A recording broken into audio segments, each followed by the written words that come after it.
कथा सुनना नहीं है, सत परमात्मा को कहते हैं। एक ओंकार सतनाम वाहे गुरु।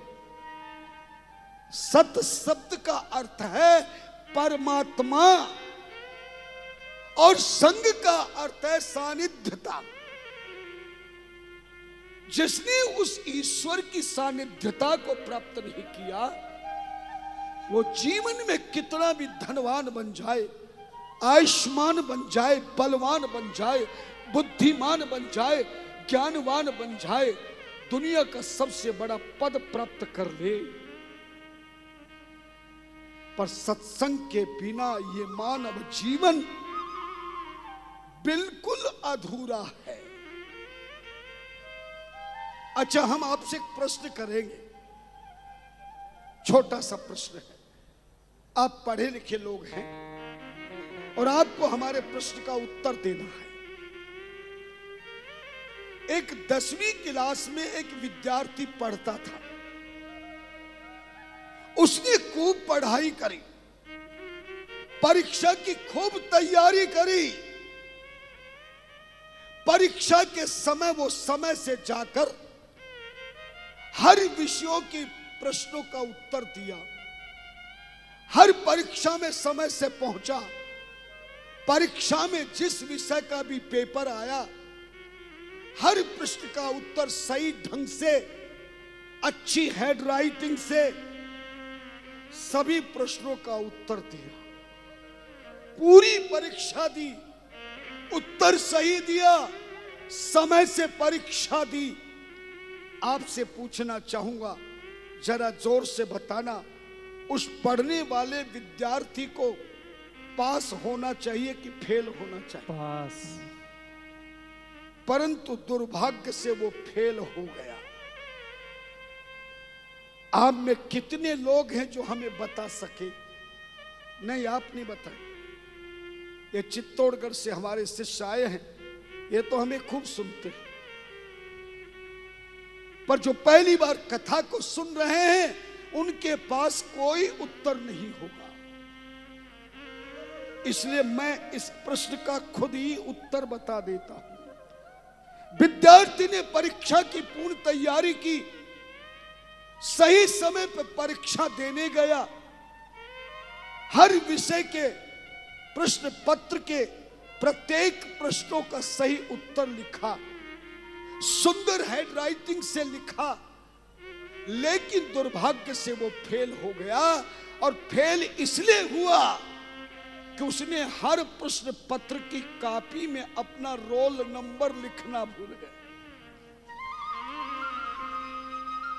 ये पीछे वालों ने ताली नहीं बजाई, मेरी नजर बहुत तेज है। हाँ, ये मेरा चश्मा आंखों वाला नहीं है। आप मुझे व्यास गद्दी के अलावा या कमरे से बाहर निकलने के बाद चश्मा लगाते देखोगे, बाकी हमेशा बिना चश्मे से पढ़ता हूं। 7-8 घंटे प्रतिदिन लिखता हूं। ना दांतों में कमी है, ना आंखों में कमी है,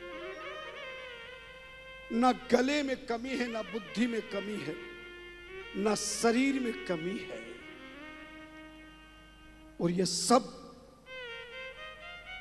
आप जैसे भक्तों के द्वारा जब सम्मान मिलता है,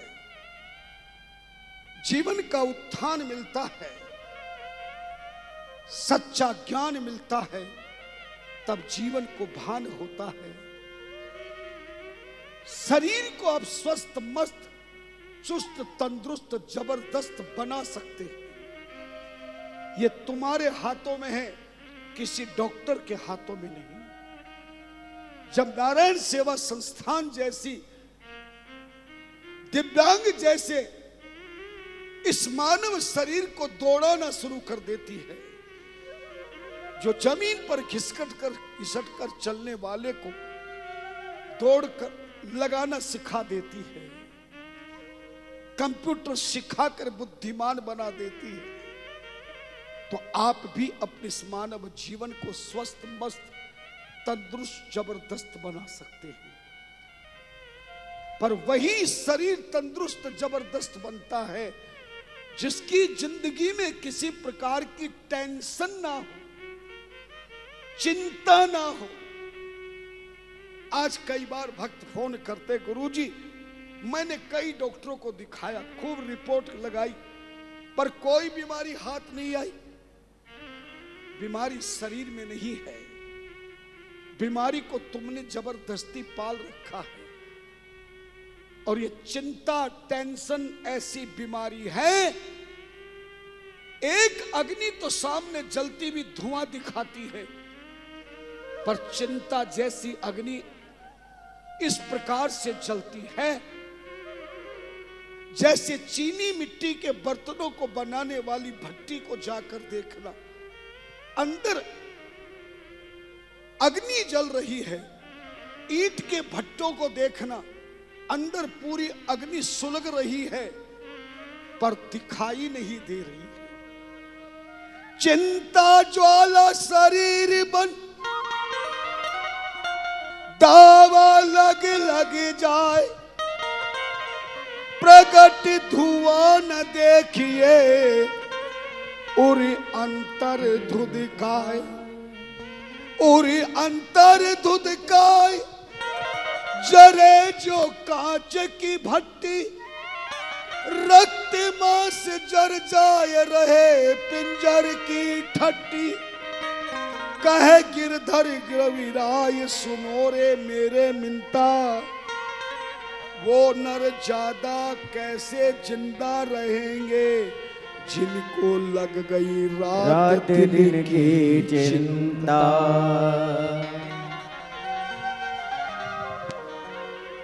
आज 95% व्यक्ति चिंता से ग्रस्त है, जबकि संत कहते, धर्म ग्रंथ कहते, चिंता ताकि कीजिए